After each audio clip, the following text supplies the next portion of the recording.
The immortal John Hancock here, and today a classic PC and N64 game got re-released and dropped on the PS4 and Nintendo eShop for the Switch. And I'm talking about Episode 1 Racer. This is a timeless classic, and in today's video I'm just comparing the original release on the Nintendo 64 with the Nintendo Switch version, and you can be the judge on if you think it's worth picking up again. So sit back, relax, and I hope you enjoy the video. I worked at a GameStop when Episode 1 Racer dropped on PC as well as the Nintendo 64, and I really played a lot of the Nintendo 64 version, but I also played the PC version, which is available on Steam and Good Old Games as well. And so this is just comparing it to the original N64 release. As you can see, it does look a lot better. It also includes the intermissions, which were included with the Dreamcast and PC release. There are 25 playable characters as well as 25 different tracks. This is just free play, and so I wanted to show original first couple tracks of the game. This is the original Tatooine one, which most people are familiar with. Now, I felt that the control is a lot better than the original N64 release. Definitely Spider did a good job with tightening up the control, which was kind of frustrating, especially with the N64 controller, especially the first level going through this narrow canyon here. It's easy to get wiped out, and so really liked that they updated the control. The graphics, while the textures aren't updated at all, I think there's going to be some people that are disappointed with that. I do think that it looks a lot better than the original release. Now, if you have this on Dreamcast or PC, this probably release is not for you. This is really for people that probably grew up with the original N64 release and haven't played it since then. And so I really do think people can say it's the best portable version of this game, and so it's running pretty good here. I do believe it's 60 frames, and it is in widescreen format. I like that. This is a fun, futuristic game. This came out originally, Wipeout was all the craze. This actually sold better than that, which I didn't know. And so fans of this pod racing game are going to feel right at home. It's 15 bucks on the eShop as well as the PlayStation Store. It's a decent futuristic racer. The movie's not my favorite, but this is a decent game. The different tracks, the different planets, the fact that you can race as different aliens, it's pretty cool. You can upgrade your pod through the standard version of the game. You can win parts and upgrade it to go faster. I had a lot of fun playing this both on the N64 and PC. So back in the day, I actually got this for PC with the Voodoo cards, which you could sync together. It was one of the last kind of games I really got into with my classic PC setup of the late 90s before I kind of became more of a console player for a while.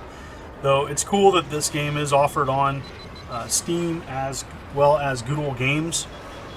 But here it is. It definitely is looking a lot better on the Nintendo Switch versus the original release. Now, I capture original footage using a HDMI modded N64, and so with the Ultra HDMI mod. And so here we go. Here's the second track. The Mon Gaza Speedway is the shortest track in the game. It really, to me, should have been the first track to play in the game, but a lot of people are going to connect with the movie and Tatooine, and so I could see why they possibly maybe even switched it just for people to get into the game more. And so the Mon Gaza Speedway is a very fast track. It's a simple loop, and you're over and done pretty fast. And so not a lot of time to boost in the game. You can go really fast, especially by hitting top speeds, and you have the ability to boost. However, your pod will overheat, and so you have to be very careful. Once you overheat, you can start to smoke. By hitting sides of things, you can damage your pods, and you can click the shoulder buttons to repair, and so on the original release. And so same thing here. There's a lot of different ways of playing this. There is motion controls. I'm not messing around with that on the Switch version. if you're a fan of that, go right ahead. I used a Switch Pro controller and I felt right at home. The control is a lot better than the original release, and so fans of the PC release, definitely use a joystick. I remember playing this original release using a joystick on the PC, and it was a lot of fun. And so it's for 2 players, so split screen multiplayer only, and so there might be some people that are disappointed that there isn't any online multiplayer, but it's a $15 release, and I think they did a good job of just offering it to an audience that may have not played this since the late 90s. And so I am a fan of this game. I think it's a decent racer. I like futuristic racers, and this is one of the better ones. And so this is the 3rd track, Vetos Wild Ride. This is a lot of fun. Some people may know this as a snow level, and so I really like this track. Of the introduction of tracks that are available and open when you purchase the game, this is probably my favorite. There's some other tracks that become very, very difficult, and so what I did find is the control was a lot better than the original release. The initial bridge that you have to fly over is hard to navigate with the original N64 controller, and so I did find it a lot easier to navigate. There are several different twists and turns and multiple paths of each level. What I found interesting, and some other reviewers of the original noted this, that your pod is not connected to the ground. You're just hovering over it, yet you're sliding on ice when you're flying over ice. I thought that was kind of interesting. The boost and managing boost and when to boost is going to be very key for your success in this game. And so the ability to not overheat, repairing when you can. It's a fun racer to play. I have to say the very last track can be very annoying, and so it can get cheap over time, especially that final track. It's easy to fall off, but I think the initial tracks are some of the better ones. This of the initial tracks is my favorite, but there are other tracks that are well done as well. I liked all the upgrades, and I like the tournament style where you can race over and over again. And it definitely was one of those games where I kept revisiting, trying to beat my own time. It's cool when you beat your own time. It's a new lap record, and and Anakin's funny little quotes. I'm sure you're going to hear these, and they're all in the game. And there's going to be a lot of people that are going to remember playing this and feel right at home. I think this is a good release. It's not perfect. I think some people would have wanted more of an update. I consider this more of a re-release than a remake, and so it definitely has the same textures. It's just in a higher definition than the original release.